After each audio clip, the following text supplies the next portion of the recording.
Amigos, amigas de Rock 111, ¿cómo están? Bienvenidos, soy Rafa Martínez a una charla de rock más, que bueno, pues hoy estamos muy contentos porque tenemos una banda legendaria que bueno, pues obviamente nos va a platicar un poco de la historia y todo lo que ha pasado con ellos. Recuerden dar like a este programa, suscríbanse, compártanlo, pero mucho más importante, suscríbanse al canal de las bandas que vienen invitadas para que pues obviamente sepan qué están haciendo, música nueva, escuchen obviamente dónde van a estar presentándose.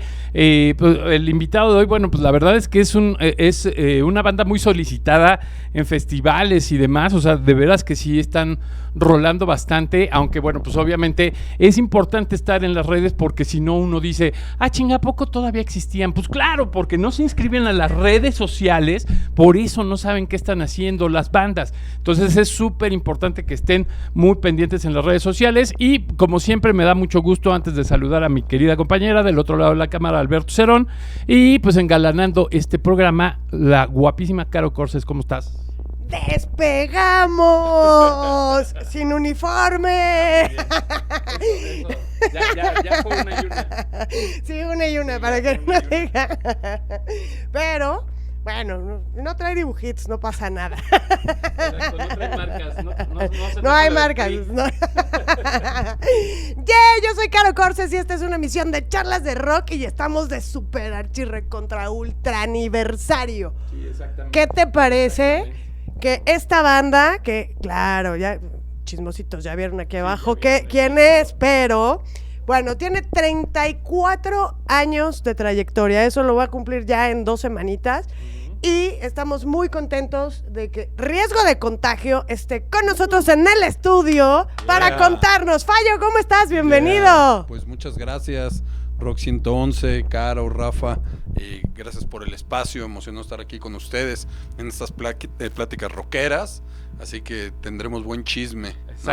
Exactamente, de eso se trata, exactamente. Oye, mi estimado tocayo, pues ya 34 años, ¿cómo empezaste? Digo, obviamente te aventaste con Ricardo así un rollo muy interesante de ser una banda de garage tal cual, o sea, así como esta historia, como debería ser en cualquier caso. Creo que el Riesgo empieza con eso, pero cuéntanos más o menos cómo se empezó a gestar el Riesgo. Sí, pues arranqué con mi hermano, ¿no? Con mi carnal el Gordo y con 2 amigos también que eran hermanos, los hermanos Sam, Luis y Marcelo, y teníamos siempre la intención de hacer una banda, ¿no? Nosotros, pues porque en la familia nuestro tío Don Luqui tocaba la guitarra todos los domingos familiares, se echaba sus rock and rolls, desde el rock de la cárcel hasta el perro lanudo, pasando por Popotitos. Y entonces, pues nuestra intención era estar en un escenario, ¿no? Y siempre en estas comidas familiares, en estos domingos familiares, nosotros hacíamos como una obra de teatro, o sea, nos gustaba ahí que nos aplaudieran, ¿no? Entonces, de ahí yo creo que fue, junto con mis primos, fue esa motivación que nos llevó a ir buscando el podernos parar en un escenario, ¿no? Años después. Y pues nosotros fieles seguidores en el rock mexicano de Bonnie y los Amigos del Silencio, de Pedro y las Tortugas, de La Leyenda de Perseo, pues nos daban ganas de estar ahí en los escenarios, verlos, ¿no? Como que al verlos nosotros decíamos, si queremos podemos estar ahí.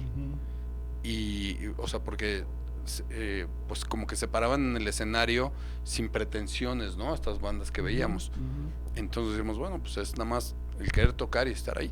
Y eso fue lo que nos llevó poco a poco a ir aprendiendo un instrumento, en mi caso el bajo, en el caso los teclados, aunque ambos siempre quisimos ser bateristas y fue por un volado democrático que perdimos la batería. Y entonces pues ya yo me dediqué en la secundaria, en la rondalla, a aprender el bajo ahí con la estudiantina. Entonces tocaba ¿en qué escuela ibas? En el Colegio México Acoxpa. No manches. Entonces tocaba la de Toda la Vida en el bajo, ¿no? Además el México Acoxpa hacía unas noches coloniales así extremas, sí, claro. Sí, y Y cuando salíamos a estas como giras Ujú. a Guanajuato Ujú. con otras escuelas, no, pues de ahí salió la canción de La Lengua, quien le presta atención, fue puro recuerdo de ahí. Ok. Y entonces, pues, la verdad sí nos llamaba la atención, ¿no? Como que el cotorreo, Ujú. ¿no? De la estudiantina, el ir a otras escuelas para tener un Ujú. escenario, aunque fuera con más gente. Y hasta que llegó el momento de nosotros ponernos a hacer nuestros pininos, ¿no? Nuestras canciones. Y vimos la oportunidad en Rocotitlán, a través de la Batalla de las Bandas 2, de grabar un cassette. Ya estamos pues esto, fíjate, yo ya estaba en la universidad. Ok. Era mi primer semestre en la universidad.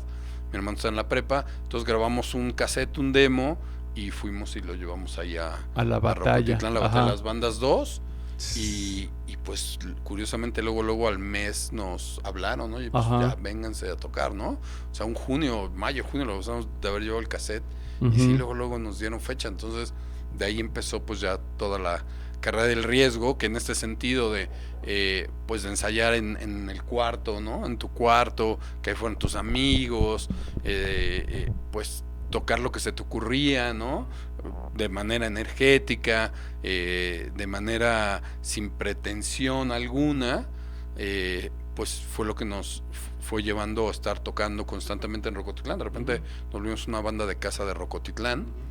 Y ya de ahí fuimos pasando a otros escenarios, ¿no? Ya empiezas a crecer y ya de repente estás tocando en el Look, ya porque te ven, o sea, ya te ven como una banda diferente, sí, claro. ajá, una banda con cierto bagaje y cierto dominio de escenario, y ya de ahí también te llaman para Rockstock, ¿no? Y entonces vas ahí creciendo y vas al Tutti Frutti y así a todos esos lugares que donde se podía tocar, y fue así como nos empezamos a curtir, ¿no? Estar tocando en todos esos lugares posibles, y si no, nosotros organizábamos conciertos, nos juntábamos con otras bandas, y buscábamos la forma de hacer conciertos en estas fiestas de prepa, donde había aguas locas, ¿no? Que era barra libre, ¿no? Ya después en pizzerías que... Te han contado, ¿verdad? De las aguas locas. Ya después en esas pizzerías, y había que llegar y claro. quitar pues las sillas, las mesas, y tienes para razón. meter nosotros los instrumentos, ¿no? Y al acabar, pues ahora hay que regresar el seteo de las mesas, ¿no? O en talleres mecánicos, ahí ya nos estamos acordando de uno ahí junto con Los Psicóticos y Camposanto, y en un taller mecánico de por acá, y era, órale, pues aquí este coche no se puede mover, pues ahí trepamos la batería, ¿no? Y la batería arriba de un cofre de un coche. Entonces, pues buscábamos la forma de tocar, Sí. ¿no? Que era lo que más nos emocionaba en ese momento. Ujú. Y pues ahí es como empieza la historia de riesgo de contagio, y pues ya más adelante como que se cumple la primera meta, ¿no? O sea, estas metas que te vas poniendo como banda, pues quiero tocar en ciertos lugares. Entonces, pues ya estás y tocas en esos lugares, ¿no? Entonces después te vas poniendo otras metas. Oye, pues quiero grabar un disco. Ujú. Y y entonces dices, bueno, ¿qué se necesita para grabar un disco? Y venía toda esta parte que las disqueras iban y te buscaban o te proponían, y eran los tiempos de las disqueras, y muchas veces te firmaban y pasaban años y hasta no salías. Entonces todo eso, nos dimos cuenta que lo más fácil era agarrar y grabar nosotros nuestro disco propio. En 1994 empezamos con esta idea y lo grabamos, y salió para 1995 Un Domingo Familiar, ¿no? El disco que lo manejamos con Caverna Records y La Loca Records, que fue nuestros sellos, pues por ponerle alguno, ¿no? Porque tuviera allí alguna imagen. Ya después La Loca Records pues se hizo famosa, que empezó a grabar a todas las bandas de ska, ¿no? Y entonces, después de esto de grabar este primer disco, pues ya dices, oye, ahora ya grabé mi primer disco, ahora quiero que suene en la radio, ¿no? Entonces vas y tocas las puertas de la radio, y de repente te la abre Rock 101, y al segundo día está sonando en Rock 101, y dices, wow, en ¿no? Track 1320, Chingón. en 1180, Ajá, y de empiezas así, repente sonando órbita. Porque y en el fueron de segundo los disco, los que salieron en órbita. Sí, en órbita. O sea, Nuestro sí segundo disco sonaba, es más. Ajá. Luego nos decían que era el día riesgo ahí, parecía en órbita, que sonaba una rola, sonaba Sí, 8 veces al día. Sí, O sea, sonaba cada hora, Sí, sí. ¿no? Por lo menos. Y pues sí, al sonar en órbita, ¿no? Y pues ya te pone en otro, porque Rock 101 desafortunadamente fue casi el final de Sí, Rock se 101, entonces fue que tronó, Ujú. pero bueno, apareció ahí para el segundo disco este momento de órbita. Y de WFM, también me acuerdo que nos tocó WFM, Martín Hernández fue quien estrenó la rola de Un Nuevo Juguete, y me acuerdo cuando la puso, la tocó 6 veces seguiditas, ¿no? Y así como vuelto loco, ¿no? Esto está increíble, y la regresaba, y la vuelvo a poner, ay, aquí en la intro. Y la regresaba. Sí, o sea, sí, era sí, cinta. otra vez. Y de repente en la introducción decía, esto me suena como a la Carolina de Ambrosio, qué chingón, ¿no? Y se ponía ahí a bailar y todo. Y decías, guau, o sea, Martín Hernández, pues uno de los gurús de la radio en México, ¿no? Claro. Y creo que, fíjate que fue curioso porque ese momento era un viernes que la estrenó y estaba el coche o el camión de WFM afuera del Metropolitan, y no me acuerdo qué concierto estaba, y pues había un buen de gente, estaba toda la fila exactamente cuando estaba transmitiendo Martín Hernández. Entonces toda la gente que estaba allá afuera pues, lo escuchó la rola 6 veces seguiditas. El lunes siguiente ya estaba sonando en órbita, ¿no? Lunes, luego en órbita, te digo, ese día salió y en órbita el lunes ya sonó, y entonces pues empezaron a suceder muchas cosas. O sea, de ahí ya de repente dices, oye, pues me quiero ir de gira o quiero ir al extranjero, y empiezan a suceder, ¿no? El irse a Canadá, de ahí de Canadá ya después pasa a Estados Unidos, y esas cosas más grandes en Estados Unidos, y después de que te ven en Estados Unidos te llevan a Colombia. Entonces pues ya dices, wow, o sea, ya esta parte de hacer giras, pues ya también ya la cumplí, ¿no? Ajá. Y entonces ya de repente dices, bueno, ¿qué más queda? Pues bueno, ahora sí, volvernos ricos, ¿no? Buen punto. Ok. Todavía no lo hemos pegado, ¿no? Ajá, ajá. Entonces, ¿Cómo van con eso? Ahí va. pues fíjate, es la que más nos hemos tardado y no ha sucedido, ¿no? Sí, sí, lo que... Algo anda mal ahí. Pero pues bueno, entonces lo tomas de manera de que te vas divirtiendo y vas logrando lo que tú en tu momento quisiste, y decidiste que al tomar un instrumento era hacia donde ibas a llegar, ¿no? Y creo que nos hemos divertido todos estos 34 años, nos hemos divertido, nos lo hemos pasado chingón, hay muchas historias, muchas anécdotas, hemos conocido muchísimas personas, y creo que lo más importante es que dices, lo volvería a hacer, ¿no? O sea, si tengo que regresar, vuelvo a tomar esa decisión de subirme al escenario, ¿no? Entonces, es lo más chingón. No, qué bueno. Anécdotas, grandes escenarios, compartiendo con grandes músicos o grandes bandas. Pero antes de llegar a ese anecdotario, me gustaría que nos platicaras un poquito sobre la historia de la música, la composición y las letras. ¿Cómo inicia el que elijan este género, además del popotitos y despeinada y cosas como por el estilo, ¿no? Con el tío? Ajá. ¿Quién inicia la composición? ¿Quién hace las letras? Fíjate que arrancábamos siempre en aquel entonces, Marcelo en la batería y yo en el bajo, pues le aventaba unas líneas de bajo, ¿no? Todo con esta idea, pues en el rock and roll el bajo tiene mucho movimiento, ¿no? Tiene mucho groove.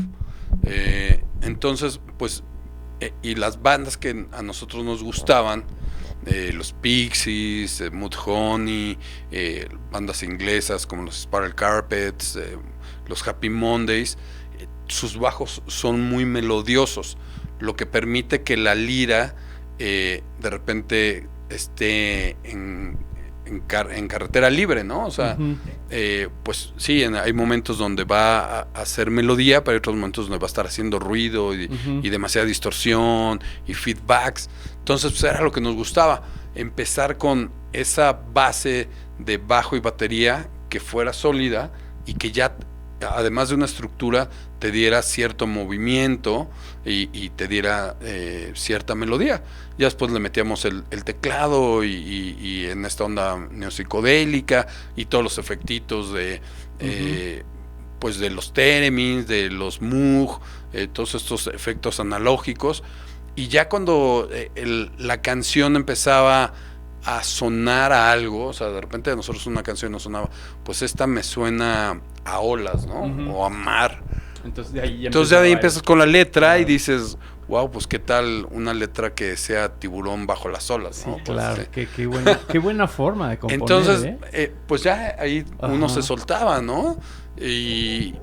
O otra que te empieza a sonar un poco más ay, esta canción como que quiere escupir algo, como que tiene mucha fuerza y dices, pues come pasto, ¿no? ¿Y qué es come pasto?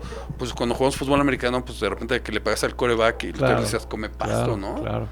O sea, era como escupirlo al quarterback. Entonces nos sonaba así esta canción y así con esa intensidad. Entonces ahí empecé a escribir come pasto y luego pues son como historias.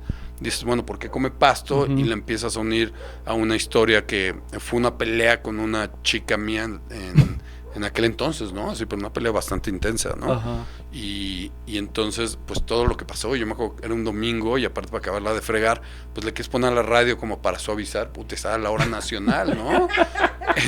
Entonces, puta, y la canción, sí, la canción dice, y la hora nacional, puta, ¿no? Entonces, en lugar de poder tener un escape o algo, ¿no? Pues empieza más la frustración. Entonces, pues es curioso porque es lo que retrata, ¿no? Esta canción de Come Pasto, la pelea, la frustración, el querer escupir, sacar todo el coraje, ¿no?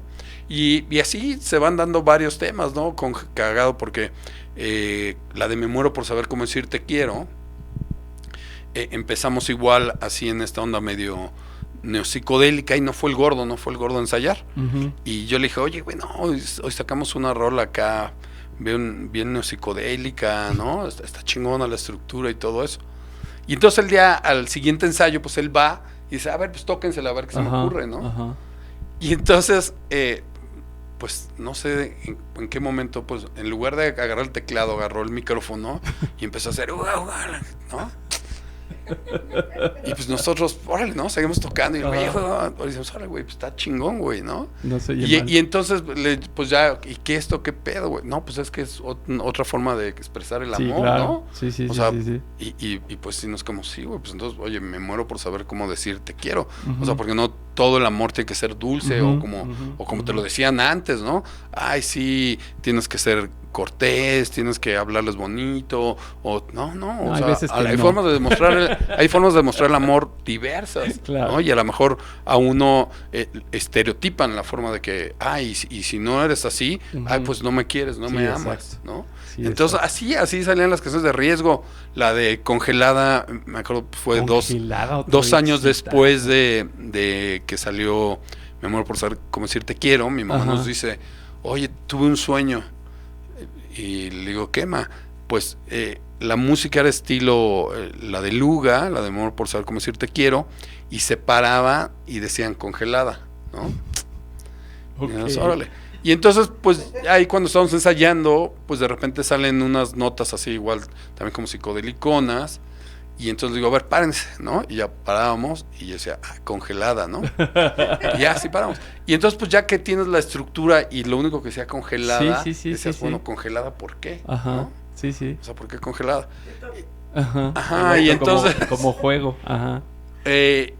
por creo que esa semana o unos días antes, no sé, estaba viendo Maussan y salió la historia del marcianito de Metepec, ¿no? Que se veía a través de la milpa y la señora se asomaba y decía, ahí está, me está viendo, ¿no? Entonces pues yo agarré y dije, bueno, ¿qué tal si es esta invasión extraterrestre? Y pues se agarra a la señora de ahí de Toluca y pues pero la deja congelada, ¿no? Entonces ya de ahí y pues ya empieza un poco más lo metafórico y dices, bueno, Toluca, y o sea, bueno, hagámoslo como si estuvieras en una granja, ¿no? En un ranchito, Entonces, pues empieza esa parte ahí como de juego de granjita, ¿no? Vivo en una granja y los animalitos, ¿no? Y te habla de repente así como en chiquito, como tono infantil, pero es porque de fondo trae un tema de una pues de una violación pues, sí. interplanetaria, ¿no? Interestelar. O sea, sí, claro. entonces por eso había como que suavizarla de alguna forma. Entonces, bueno, pues los animalitos, Ajá. ¿no? Los cochinitos ¿no? Qué imaginación, ¿no? Pero pues el trasfondo era que pues el alien le hizo el trenecito, ¿no? Le hizo el Ajá. trenecito, y haciendo el trenecito pues con la granjera, Claro. ¿no? Entonces, porque pues eran temas tabús, ¿no? Sí, O sea, claro, temas por tabús, supuesto. había mucha, pues había toda esta parte de censura, ¿no? Ujú, ujú. En México y en el mundo. Entonces, pues era cuando salían las etiquetas de Parental Advisory, Ajá, ¿no? exacto, Explicit en Lyrics, los discos. ¿no? Y pues luego no te sonaban en la radio. Entonces, pues eso pues, era como los temas que jugábamos. Igual con el Santo Padrecito. O sea, hablábamos de toda la porquería que hay detrás de la iglesia, pero pues cómo lo ocultábamos un poco. Entonces decíamos, bueno, pues puedes ir de blanco el mascarado. Entonces parecía que estás hablando del santo, el Sí, de un luchador, luchador, claro. ¿no? Y el coro, el santo, pero pues al Ajá. final el Santo Padrecito. Entonces era esa forma como tratar de ocultarlo con el luchador, pero que Ujú. estás hablando Pero de realmente estás... un padre que Sí, pues claro. se pasa de lanza en la iglesia Ajá. y se aprovecha de la gente buena, ¿no? Ujú. Y no sé, a mí me tocó verlo, que mucha gente humilde, mucha gente pues tenía mucha fe en la iglesia, Ujú. iba y dejaba hasta su casa con tal de que irse al cielo, ¿no? Porque te Ujú. vendían, pues es que si no vienes para acá te vas al infierno. Ujú. Ajá, entonces el diezmo, ¿no? Y pues nosotros en la escuela de maristas Ujú. veíamos a estos cabrones con coches del año, con pantallas, con videocaseteras, y dices, Claro. puta, ¿dónde está Sí, claro. todo lo que predican, Ujú. ¿no? Sí, claro. Entonces pues eran temas así que pues que nos gustaba hablar, que era lo que veíamos en nuestra juventud, ¿no? Ujú. De ahí también, pues, esto del bullying ahora que le llaman, ¿no? Pero, pues, si no eras así en la secundaria, no sobrevivías, ¿no? Exactamente. No sobrevivías. Escúchenlo, muchachos. Neta, no sobrevivías. Ajá, O sea, entonces- tenías que ser muy avispa para... Exacto, entonces Claro. hay una canción que se llama Kinder Panchito, yo me acuerdo de estar en la secundaria. Yo sí, yo desde la primaria le llamaban a mi mamá porque me reportaban que si iba echando cerbatanazos en el camión o garbanzazos aquí sí con el Durex y el globo, sí, madres, y acá en la oreja les daba a los güeyes, ¿no? O que echándoles engrudo, ¿no? En las bancas a los compañeros. Entonces, yo sí era lo que ahora llamarán un buleador, ¿no?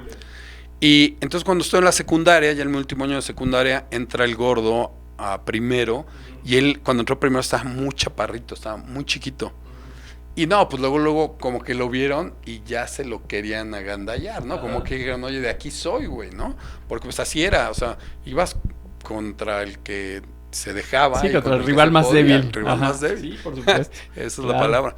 Entonces cuando veo eso, pues llego y que me paro y digo, a ver, cabrón, este güey es Ajá. mi carnal y el Y que se nadie meta lo aquí toca. se Ajá. la rifa conmigo, ¿no? Ok. Y entonces ahí sale toda esta canción de Kinder Panchito, de no te metas con mi carnal, ¿no? Y Ajá. porque sea, a mi carnal dice, me persiguen desde ayer, hoy me tengo que esconder, ¿no? Ujú, Los gandalles ujú. de tercero creen que él me chupó el dedo, ¿no? Y entonces ya después salgo yo a defenderlo, a ver qué hubo en el momento, ¿no? Sí, claro. Entonces, pues de esas cosas hablábamos, del despertar sexual, y pues de alguna que otra cosa que nos encontrábamos, de cuando tus primeras pedas, tus primeras borracheras. Pero y aparte tus lo hacían primeros de desamores. una forma muy desmadrosa. O sea, el riesgo era en vivo, una de las bandas que más disfrutabas exactamente por ese show. O sea, porque pues todo lo que cantaban pues era algo que a fuerzas te pasaba. A fuerzas. Pero logran, Y logran posicionarse, porque tú escuchas la canción tú escuchas a Riesgo y sabes que es Riesgo, Sí, o sabes sea, que es no Riesgo, suena a Sí, no. Chinimini, a Patín, no, o sea, Sí, no. suenan a Riesgo, Sí. por eso la pregunta. Y luego, ¿Cómo lo o sea, logran? algo que estuvo muy bueno era que estaban en todos los festivales. Entonces al final, pues yo creo, o sea, yo sí de repente veo que muchas bandas sí te aprendes las rolas, no de los discos, sino de las veces que los ves en Ajá, festivales. Y Riesgo fue así, o sea, Riesgo te sabías las rolas no porque pasaban en el radio o no porque comprabas el CD, sino porque los veías en vivo. Sí estaban algunas rolas en radio y sí, obviamente, pues sí comprabas tu cassette, pero la verdad es que sí, muchas de las rolas eran en vivo. ¿Cómo Y, tiene que ser?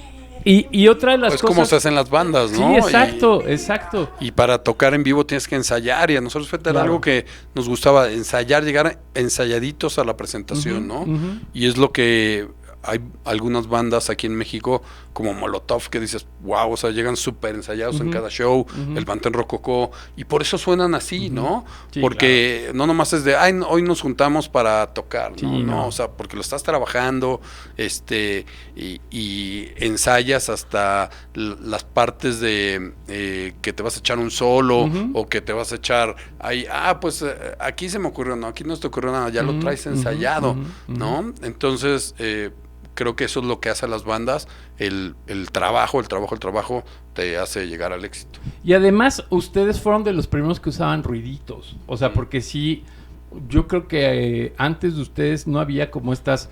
ahorita, bueno, pues ya se utiliza mucho el sampler, ya se utiliza mucho estos aparatos, pues que muchas veces sí son setenteros, ¿no? Así que desfasan de repente los tonos y demás, y que bueno, lo juntas con un teclado y se hace una loquera, ¿no? Ustedes fueron de los primeros que hacían esto, porque de repente no sabías si meterlos como una banda de surf, como una banda de... O sea, no sabías en dónde encasillarlo y todavía te remataban con los ruiditos, ¿no? O sea, tuvieras así como, no, güey. Sí, O creo sea, que es como- es parte importante del sello de riesgo de contagio de todos estos samplers.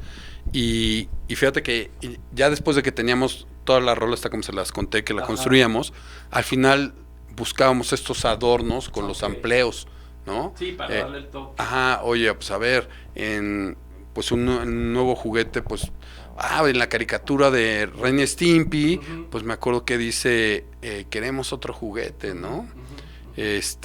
Oye, pues en la película del santo, contra las momias, andan buscando al santo, entonces estaría bueno esta oración, ¿no? O en la película de Mauricio Garcés, si vamos cortando trozos podemos formar estas oraciones. Entonces sí, fue cosas que fuimos, que fue del toque de riesgo.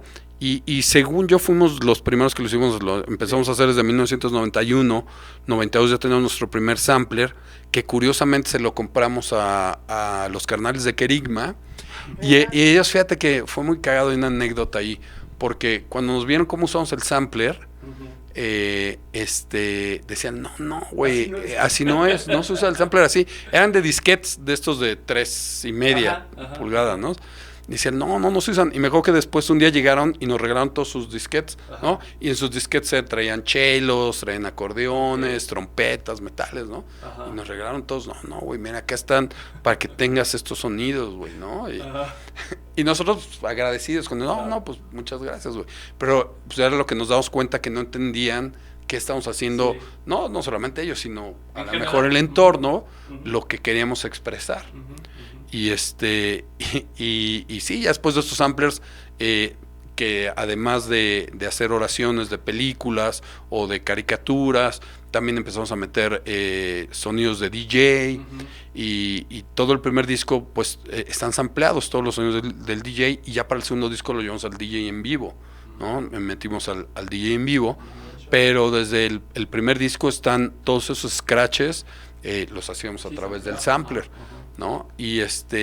Y bueno, y además adicional a esto, pues le metíamos mucho a los instrumentos análogos, como al Minimoog, metíamos un Minimoog, ¿no? Teníamos un órgano Farfisa, o sea, el gordo se lleva su órgano Farfisa, su Mini Moog, el sampleador y después el Theremin, ¿no? Entonces, o sea, el set del gordo era algo gigantesco, o sea, llevar su pinche Farfisa, el sampleador, y el otro teclado, güey. Sí, y otro teclado, porque pues donde los sonidos que no eran de órgano, ¿no? Entonces, el gordo sí era un pinche setzote, y pues ya ahorita a través de los años ya nada más toca con un K-Tar, ¿no? De estos así, de tipo de Alex Intec, y ya dice, ya con el pinche mismo sonido, ¿no? Ya después de los años. Pero sí, todo eso, curiosidades sonoras, fue lo que en su primer momento, nuestra forma de hacer nuestro ruido. Y vas evolucionando, vas creciendo, te vuelves autocrítico, te vuelves, por ser autocrítico, te exiges la forma de ejecutar en tu instrumento y ya después haces este mismo ruido, pero ya sabes cómo hacerlo o sabes qué tipo de ruido quieres hacer, claro, ¿no? Entonces creo que es la diferencia del riesgo que empezó, que siempre hemos sido ruidosos, pero al principio pues, hacíamos pinche ruido sin saber por qué o cómo, y ya ahora pues, sabemos qué tipo de ruido queremos hacer. Un ruido organizado, un desmadre un ruido organizado. Ya está organizado, exactamente. Oye, Fallo, y cuando empiezan estos grandes escenarios, por ejemplo, ustedes estuvieron en la primera emisión del Vive Latino. ¿Qué es para el riesgo llegar a escenarios ya tan grandes? Fíjate que fue curioso, esa primera edición del Vive Latino, aquí entre nos, a las bandas no les llamó mucho la atención. O sea, y quien me diga que no es cierto, yo porque ahí todo el mundo empezaba a platicar, ¿no?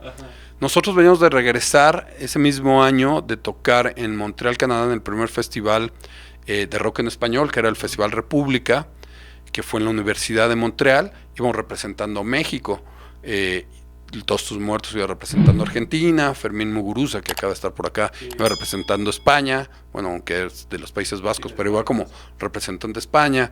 Había una banda de Guatemala, había una banda de Venezuela. Si mal no recuerdo, era Viernes Verde de Guatemala. No me acuerdo, la verdad no me acuerdo. Sí, Venezuela creo era Los Gusanos. La verdad hay ciertos nombres que ya después de tantos años ya se te olvidan. Y entonces tenía poquito que habíamos regresado de ello. Después de eso, como al mes, tocamos en un festival muy grande que estuvo por Metro Pantitlán, que vino Defcon 2, que estaban los Rabanes, estaba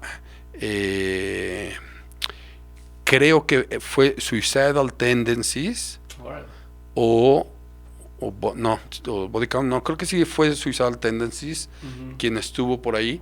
Entonces era un conciertazo así que creo que en ese momento todavía jaló más que el Vive Latino, ¿no? Entonces, ya después de eso, el Vive Latino estuvo en noviembre, en el mes de noviembre. Nosotros, eso de Montreal, Canadá, fue agosto. Esto de el festival ahí haber sido septiembre, octubre, y el Vive Latino. Y curioso porque las bandas no lo tomaban en serio, otras bandas, no, pues yo mejor no toco, bueno, sí, en el momento que quiera, y todas las bandas se dejaron caer, pues sí, lo vas a hacer tú, César, pues te cuesta tanto el show. Y todos cobramos, ¿no? En ese primer show. Una inversión grande para Ocesa, que yo creo a cómo es ahorita el Vive, pues aquella vez pues fue eso, lo ven como una inversión y pudieron aguantar. Y ya después al monstruo que es ahorita, ¿no? Sí, que con patrocinios y todo ello, ¿no? Pero creo que a pesar de que muchos no le prestaban la atención, nosotros dijimos, sí, vamos y tocamos en el Foro Sol y en el momento que nos toque y cuando nos toque y en el tiempo que sea necesario, acá vamos y con todo, ¿no? Y creo que dimos uno de los mejores shows del día, fue de lo que más retrató la prensa y fue lo que hacíamos nosotros, subirnos al escenario y soltarnos con todo, dar el primer guitarrazo y aventar a la gente toda esa energía que traíamos, la gente la toma, brinca, ¿no? Y la echaba de regreso y entonces estábamos. Y la verdad, ese Vive Latino, primer Vive Latino, creo que para nosotros fue una experiencia grande dentro de México. Ya habíamos tocado en el Metropolitan, ya habíamos tocado en el Palacio de los Deportes, abriéndole a los fabulosos Cadillacs. Entonces era un nuevo escenario grande, donde había que pues ver que sí es cierto, ¿no? A ver si tus chicharrones crujen, ¿no? Y creo que pues agarró, lo hicimos, y pues ya después de eso ya no te daba miedo nada, ¿no? O sea, creo que después lo que nos dio más nervio fue en Rock al Parque en 2000, 2 años después, ante 75,000 personas ahí en Colombia, y nos tocó ser una de las bandas del cierre, como la antepenúltima, y decías, wow, no mames, ¿no? ¿Qué pedo?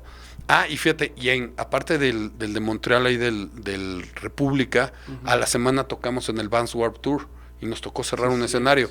Y eso fue de que nos vieron ahí, el promotor, oye, quédense.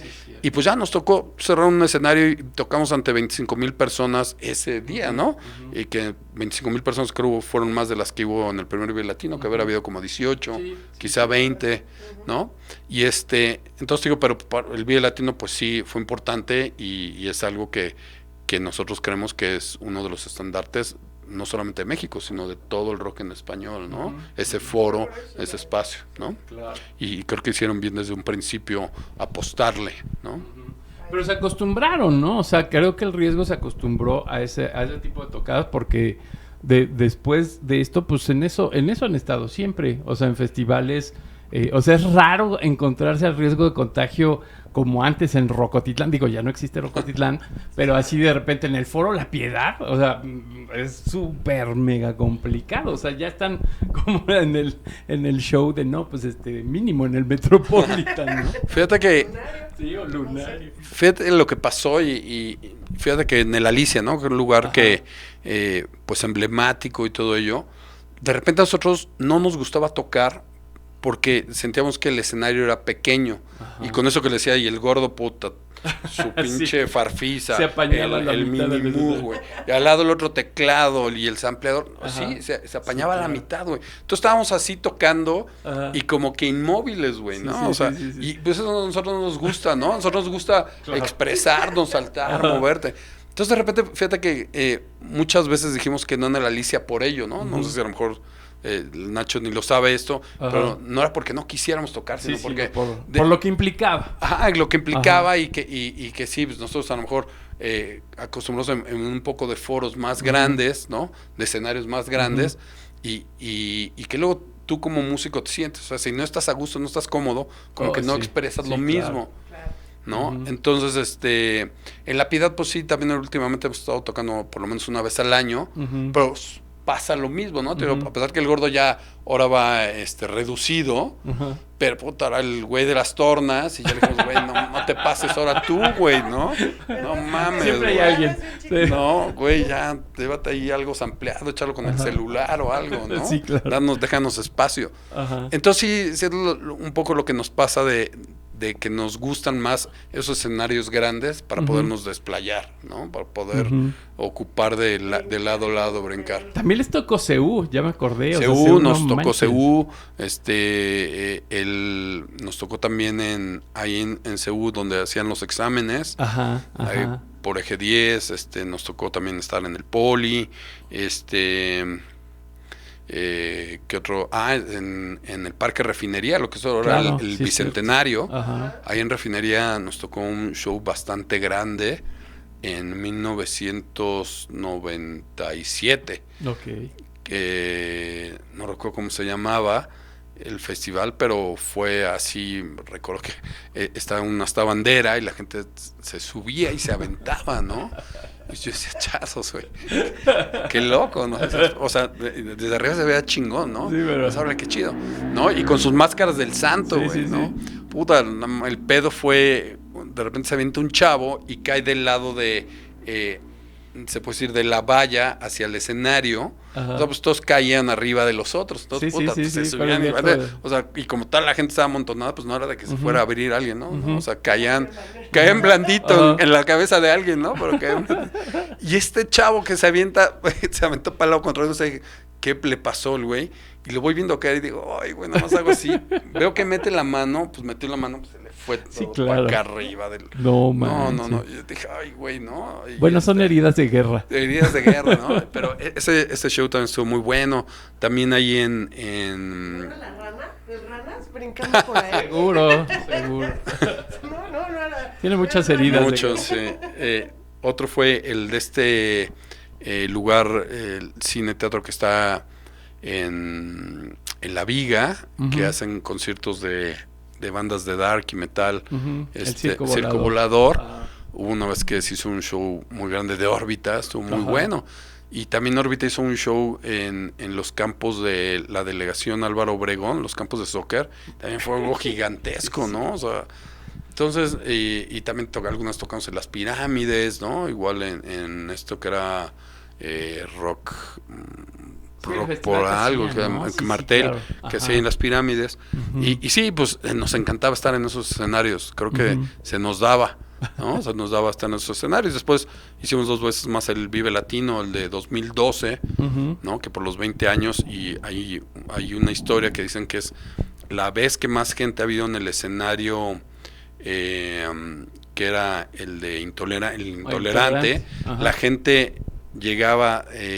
pasaba la entrada al escenario principal. Entonces la gente que nos estaba viendo, o sea, tapaba la entrada hacia el principal, en esa vez de 2012, ¿no? No o sea, lo dudo. fue algo increíble, porque aparte tocamos a las 10 de la noche y nosotros teníamos años de no tocar, nos regresaban por los 20 años de riesgo, teníamos miedo que no fuera a ver a alguien, te lo juro, estábamos nerviosos, porque al mismo tiempo estaba tocando los Fordon Clits, o no sé cómo chingados se llama esa banda, en el principal, estaba Aragán en otro de los escenarios, estaba Defcon 2 cerrando el escenario verde, y estaba una de las chicas, no me acuerdo si era Sara Valenzuela, o era esta otra chica que tocaba con la guitarra acústica,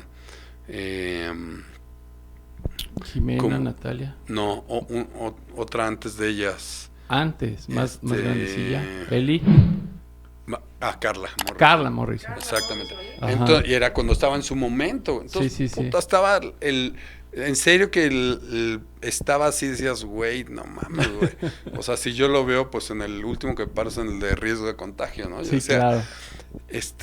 No, pero no fue sorpresa, güey. O sea, fue sorpresa porque, curiosamente, la mayoría de los periodistas, cuando hacían y recomendaban el tour, nos pusieron a nosotros, No, pues toda la gente, los fans, ¿no? De la vieja escuela, y la gente nueva, o sea, no, pues se llenó, estaba hasta la madre. Estuvo chingón ese Vive Latino 2012, después tocamos en el de 2018, y esperemos que el de próximo año, celebrando los 35 años, estemos ahí en el Vive Latino.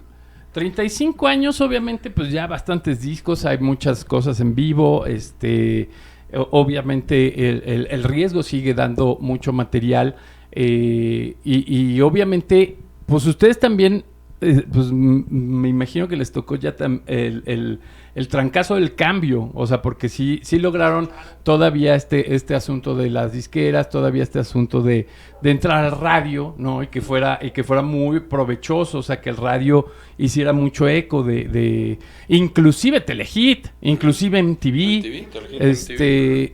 Y ahorita todo lo digital. ¿Cómo fue para el riesgo de contagio irse adaptando y cómo se ha ido adaptando ahorita también a esta cuestión de la nueva camada de rock en México? Fíjate que nos tardamos un poquito en voltear hacia lo digital, porque desafortunadamente cuando iba a salir el tercer disco que era en 2001, íbamos regresando del Guacha Tour en Estados Unidos junto con Café Tacuba, Molotov, Enanitos Verdes, Aterciopelados, y de Rock al Parque, fue que entramos a grabar y venía con todo este disco de 2001. Hubo un momento que le interesó a Sony y también le interesó a Universal, y estuvo en pláticas ahí Edmundo Navas de Opción Sónica con ellos, pero de repente pues no sucedió nada. Opción Sónica tuvo un problema y se fue a la bancarrota, tronó, y se quedó ese disco atorado.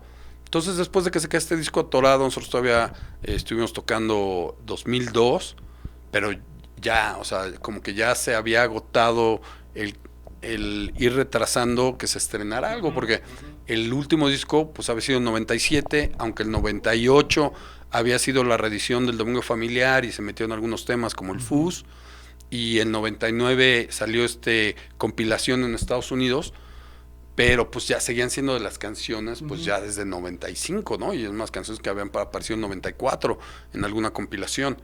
Entonces sí, ya nos estábamos quedando sin algo fresco, ¿no? Que ofrecer a las radios y para que nos tocaran.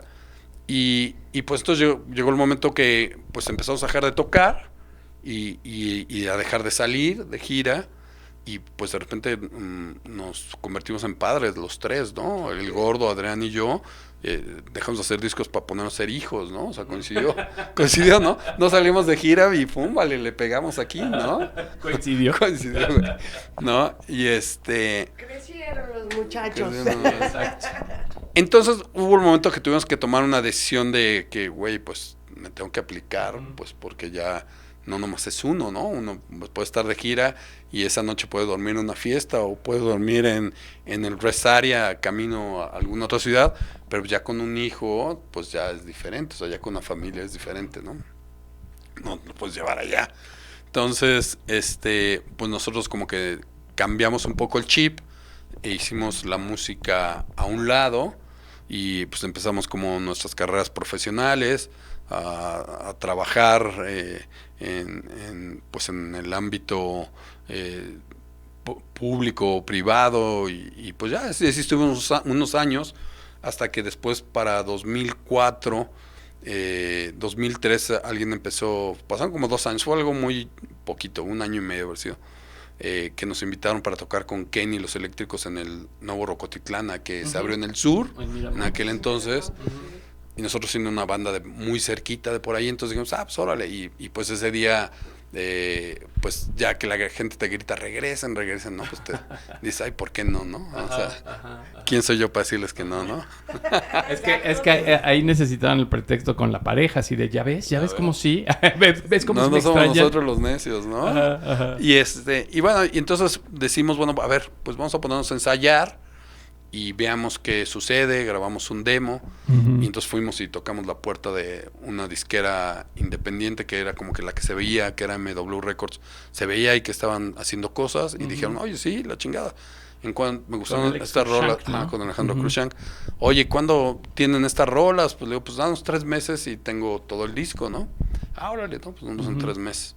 Y pues ya nos pusimos a desarrollar esas, o sea, eran como muy maquetas, ¿no? Pedazos, lo que le enseñamos, ¿no? Algunos coros, algunas estructuras. Y ya dijo, no, pues órale, va, démosle. Y entonces pues ya es cuando regresamos, regresamos para tocar en el Estadio Azteca, ¿no? Que es de escenarios grandes, en el Teletón. Okay. En el Teletón de 2003, de diciembre de 2003. Ajá. O el de 2004, no me acuerdo si 2003 o 2004, creo que en el 2004, diciembre. Bueno, regresamos a eso, güey, a tocar en el Teletón, ¿no? Televisado. Sí, claro. Entonces, pues fue una experiencia diferente, ¿no? Y entonces de repente, pues este cuate de la disquera te empieza a hablar, oye, no, pues vamos a ir a estos programas, ¿no? Y pues te manda al programa de Televisa con César Costa. Con César Costa y Rebeca de Alba. Ajá. Entonces, es lo que platicábamos Beto y yo, o sea, que de repente no había espacios ya. No. O sea, era muy raro que hubiera. Eran los espacios. Esos eran los espacios. Esos eran los espacios. Entonces de repente nosotros dijimos, pues esto está bien, ¿no? O sea, es lo que hay, ¿no? Pues sí, es lo que hay. Ajá. Lo que ya de repente no nos gustó mucho, que en las fotos, a ver, güey, y los voy a maquillar, ¿no? Decimos, güey, nosotros no somos de maquillar, güey. Somos guapos naturales, güey, ¿no? Exacto. Chingados que es. No, entonces, bueno, ya te maquillan. Y ya después de que te maquillan, y que las fotos al Photoshop, güey, ¿no? Entonces el pinche diseñador en el Photoshop. Y yo veo esa foto, o sea, la verdad la portada me encanta de ese disco, de las nalgas, y era también un juego que no traía nombre porque era sin palabras, ¿no? Era como no decir nada. Ajá. Y ya después, bueno, se quedó como el disco homónimo, porque como no decía nada, nada más decía riesgo de contagio, entonces se quedó como el disco homónimo. Pero mi idea era más jugar como esto, pues sin palabras, estoy regresando, no tengo palabras, no sé qué decirles, porque pues un domingo familiar retrataba cómo crecimos, nuestro entorno, ¿no? Demasiado peluche era que de repente ya cuando estábamos ahí tocando, pues veíamos que mucho, pues se alzaban el peluche, esta parte glam, ¿no? ajá, O sea, muchos acá le echaban, sí, exacto, mucha crema a los tacos, sí, ¿no? Entonces claro. por eso salió demasiado peluche. El tercer disco, que se iba a llamar Mis Nuevos Amigos, era porque en ese momento que estuvimos por Estados Unidos y de repente nos salían amigos de por todos lados. Claro. Íbamos a un antro y llegaban, ay, Fallo, no mames, pásale, güey, ¿con quién vienes? No, pues vengo con toda esta bola, pues pásale, güey, ¿no? Y chupabas gratis y todo. Y todo el mundo iba y te saludaba, güey. Entonces, a ese disco le pusimos Mis Nuevos Amigos, pues por eso, sí, ¿no? Por y porque decías, qué cagado cómo vas evolucionando y pues ahora tienes un chingo de amigos, güey, ¿no? Ahora todos quieren ser tus amigos. Y bueno, hasta en eso, pues hasta David Byrne fue nuestro amigo, ¿no? Y Celia Cruz y Tito Puente, y nos fuimos de fiesta con David Byrne, ¿no? Y nos drogamos con David Byrne en Nueva York, ¿no? No, entonces, era mucho eso, así, sacar los discos, o sea, que te dijeran algo. Entonces, que era sin palabras porque, pues, vamos regresando, no sé qué les quiero decir, qué peda, ¿no? Entonces, pero, pues, no, hubiera estado bien haberle puesto sin palabras, pero bueno, entonces se quedó nada más Riesgo de Contagio y se le puso el disco homónimo porque solamente decía Riesgo de Contagio. Y lo único que no me gusta de repente de ese disco son esas fotos que vienen en el librito, ¿no? Es más, cuando sacamos ese disco en Estados Unidos cambiamos todo eso. Okay. O sea, se cambió todo el booklet y se pusieron otras fotos y agarró una onda más estilo como vaquerón rocabilioso, ¿no? El arte, que era lo que nosotros traíamos en mente. Digo, pero pues aquí no, es que no va a jalar y ya. Y cuando nosotros dijimos, oye, necesitamos unas chavas que hagan coros, que le ayuden a la chava a cantar, nos trajeron a una banda que se llamaba Todos Tus Santos, que era una banda que salía en Televisa, de 3 chicas. Entonces yo me acuerdo que les pasé la letra y me decían, oye, pues yo no voy a cantar eso, güey. Te lo juro. Ya desde ahí censura. No, pues ya desde ahí claro. Ya valió ver, sí, pues, ¿no? Sí, claro. Y le decía, oye, güey, que no cantar esto, güey. Las chicas me decían, pues cámbiale, güey. Ay, sí, cámbiale. Pues cámbienlas. Pues, exacto, ¿no? Pues sí. Y entonces, puta, me quedaba te pensando. Llevado las jeans y ya no tenían pelo. Sí, o sea, y ya pensando, bueno, era una canción que se llamaba El Día de Hoy, que cantaban, y la frase era, decía, algo del santo, decía, o sea, de un santo que le rezaba un santo, como que quemaba al santo por, pues porque ella quería amor, ¿no? Y decía, no, pues eso, ya, entonces ya después de estar tratando de negociar con eso, pues no le puedes decir a alguien más, no, pues es lo que hay. Lo que hay. Sí, claro. Pues ya fue bueno, ya pensando varias palabras, bueno, a ver qué diga esto, ¿no? Entonces, pues ya dices, chino, como que no era lo que quería decir ciertamente, ¿no? O sea, y sí cambiaba, ¿no? Y ya, entonces tiene de repente esas cosillas ese disco, pero creo que en su momento era pues volver a retomar el lugar donde habíamos dejado y todo pintaba para bien, ¿no? Y todo iba bien, de ese disco 2 temas los tomaron para Morgan Spurlock, para su documental de Super Size Me, el que se pasa comiendo un mes las hamburguesas. Entonces, cuando se come el primer McMuffin, suena una canción de nosotros. Cuando se come la última hamburguesa, suena una canción de nosotros. Entonces, decimos, güey, está chingón, güey. O sea, esa promoción. Teníamos un video en Telehit. Creo que ya MTV ya no estaba, pero estaba en Telehit. Creo que MTV ya estaba en esta onda de los realities.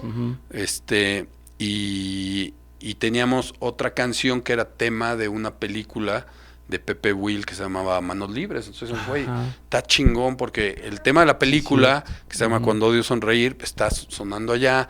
Tenemos una canción que está en video, en rotación, y esa misma canción está sonando en Reactor, creo ya era Reactor, me encantó, eso es el primer año. Y el documental gringo, ¿no? Entonces, güey, está chingón. Y ya, de repente, fíjate, desgraciadamente fallece la mamá de Alex, y Alex no pudo ir a distribuir los discos, entonces no había discos de Riesgo en las tiendas, en los mix-ups todavía. y pues estábamos sonando y pues la gente iba, ¿no? Y porque después pues esto nos lo contaba, nos lo contó esta Lucila, que era de Mix Up, ¿no? Que la gente iba, preguntaba por discos de riesgo, le decían, ven la próxima semana, iban la próxima semana, oye, ven la próxima. Y pues ya la gente, yo creo, podía ir 3 veces o 5 ya. Y ya. Dices, no, pues ya, güey, ¿cuál, dónde, cuándo? Y no, salió 9 meses después el disco, imagínate.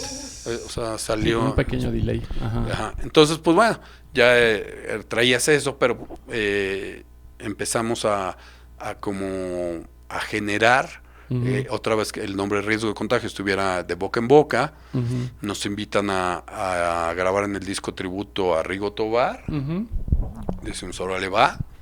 Y cuando vamos a grabar, pues cuando fallece uno de los integrantes, fallece el DJ Boy, y pues entonces pues nosotros nos alejamos totalmente. O sea, sí sale la canción después. O sea, en ese momento dicen, no te preocupen, ya no va a salir el disco, era para final de año, creo que era 2006, sí, 2006, sí, por ahí. Y pues ya salió hasta marzo de 2007 y nos hablaron de cómo se sienten, quién sacarle el tema, y pues ya sacamos el tema, lo terminamos de grabar, sacamos el DJ con lo que se había hecho en el demo, entonces ahí lo pudimos acomodar, y pues ya salió, y como que otra vez empezó a generar, ¿no?, cosas, y pues fue de ahí como que empezamos a retomarlo, pero decimos que también está la maldición del tío Gamboín, porque hubo acercamiento de otra disquera que se llamaba The Box Records, que era donde estaba Genitalica y Plástico también cuando regresaron, y se veía mucha promoción de ellos. Dijeron, no, pues sí, güey, vamos ahí, si ahí nos quieren, ahí vamos.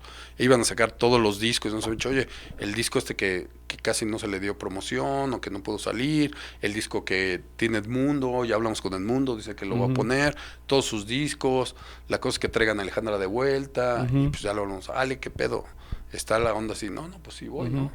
Y entonces, pues ya regresa Ale y estamos todos, entonces ya nos empezaron a anunciar en las revistas, ¿no?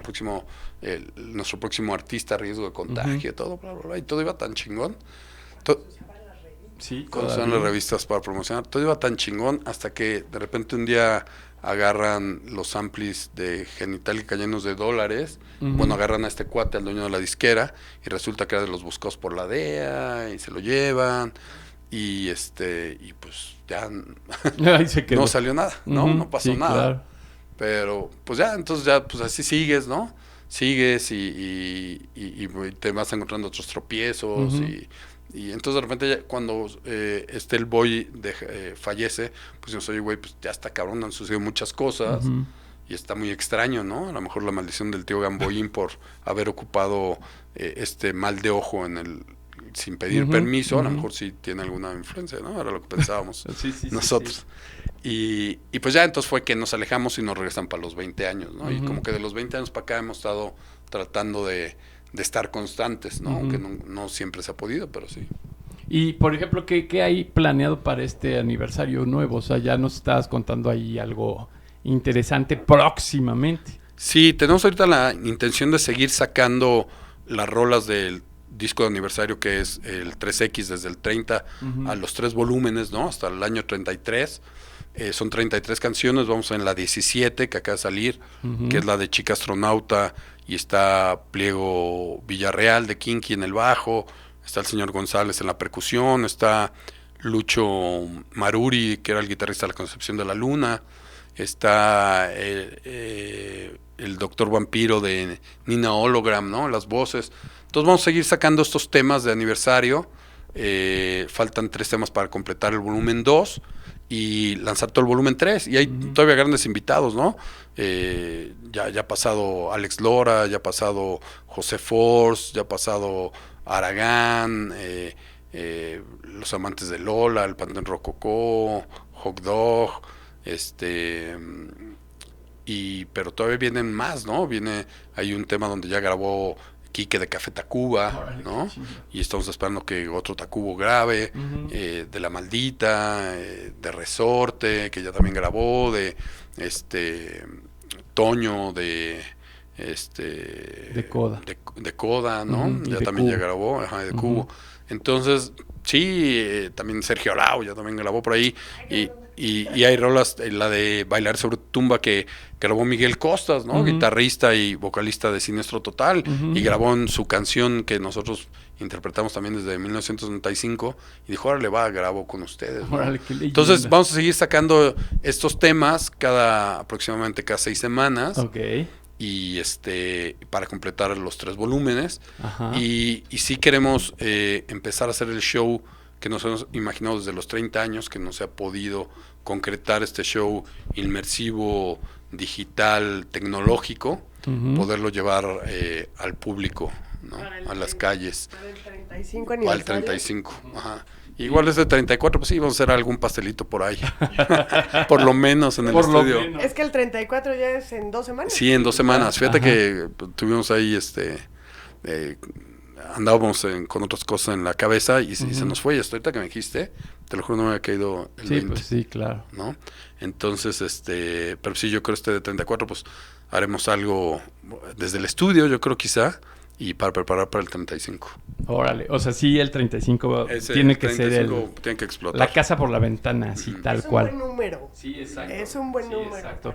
Oye, ¿y redes sociales dónde los encontramos? ¿Dónde encontramos la música? En todas las plataformas digitales se encuentran Riesgo de Contagio. En las redes, en Facebook, en YouTube, nos encuentra como Riesgo de Contagio, en TikTok igual. En Instagram solamente póngale .riesgo.d.contagio. Ok. Y en X, Riesgo de Contagio, la D solamente. ¿No? Pero sí, ahí están al pendiente. Tratamos también les comentaba, esta parte digital no ha sido tan fácil para nosotros porque de repente nos dimos cuenta que alguien más subió nuestros temas, entonces hemos estado tratando de competir contra de ellos, ¿no? Hay gente que subió nuestros temas de cuando comenzó esto de YouTube y era porque nosotros nos habíamos alejado, que por eso conté todo esto porque fue que nos habíamos alejado, entonces no habíamos estado tan pegados a las redes o no estuvimos a tiempo para lanzarlo en las redes, ¿no? En YouTube los videos y todo ello, pero estamos tratando de ponernos al día. Ok, bien, entonces. Pues vamos a cerrar, ¿verdad, Rafita? Pues sí. No quiero. Es, Pues es no que quiero. es impresionante que siempre necesitamos 2 partes. Capítulo 1, Fallo. Yeah. Oye, Fallo, para cerrar, porque el tiempo ya nos apremia. ¿Por qué riesgo de contagio? Bueno, en aquel entonces, en finales de los 80, que íbamos a ver a las bandas favoritas, o bueno, íbamos a ver el rock mexicano, nuestras bandas favoritas, la mayoría eran nombres compuestos, ¿no? Bonnie y los Himnos del Silencio, Pedro y las Tortugas, Los Amantes de Lola, La Leyenda de Perseo. Entonces nos gustaba algo que fuera compuesto, largo. Entre las opciones había La Fuerza Inútil, que era el tema de una película de los 70s, Trasero Cero, que tenía que ver, había una discoteca ahí en el Camino Real que era el Trasero, ¿no? Era el 00, era el 00 y nosotros, pues Trasero Cero. Había otro nombre que era Nada Más Eso Me Faltaba, ¿no? Así como, ¿no? De puta, te ha pasado todo, nada más eso me faltaba.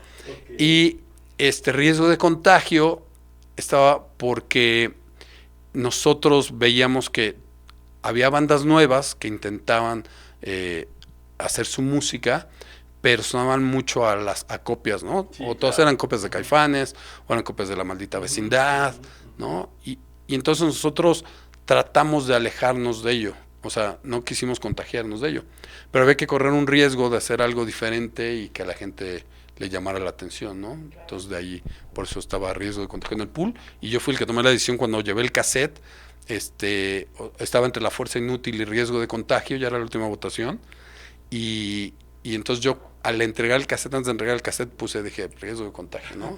O sea, fue democrático. Y ya cuando regresé, pues ya oye, güey, ¿cuál quedó? ¿No? Y había un tema ahí que los dos hermanos Sam querían La Fuerza Inútil. Ajá. Mi hermano, pues como que decía, pues yo te apoyo, ¿no? Y vamos, riesgo de contagio. Y pues ya éramos 2 contra 2, pero pues yo lo llevé. ¿Y cuál ¿no? quedó? El que llevé. Riesgo de contagio. Muy bien. Así excelente. Fue. No, pues una leyenda, o sea, completamente una banda de culto, sí, muchas canciones. De veras que sí, digo, obviamente verlas en vivo es un agasajo, porque además tienen la misma energía, que eso a mí me sorprende mucho. La última vez que los vi no fue hace poco, o sea, fue ya hace como 10 años, pero no manches, o sea, sí traían una fuerza que yo siento que hasta el momento la traen. Pero bueno, las rolas son muy, muy, muy interesantes, muy bien pensadas. Son muchas cábulas, o sea, de veras que sí la tienes que oír 2, 3 veces la rola, porque sí trae ahí mensajes ocultos y secretos y alienígenas y de muchas referencias como muy locas. Entonces, la neta, escuchen Riesgo de Contagio en todas las redes sociales. Muchísimas gracias, Fallo, por venir acá a Rock 111. Gracias a Alberto Cerón del otro lado de la cámara, a Alberto Bonilla en la edición, toda la gente que hace posible esta entrevista. Gracias, Caro. Y di lo tuyo. Yo espero que pronto den fechas, porque el rock se vive en vivo. Yeah. Riesgo de Contagio, charlas de rock. ¡Yay! El rock se vive en vivo.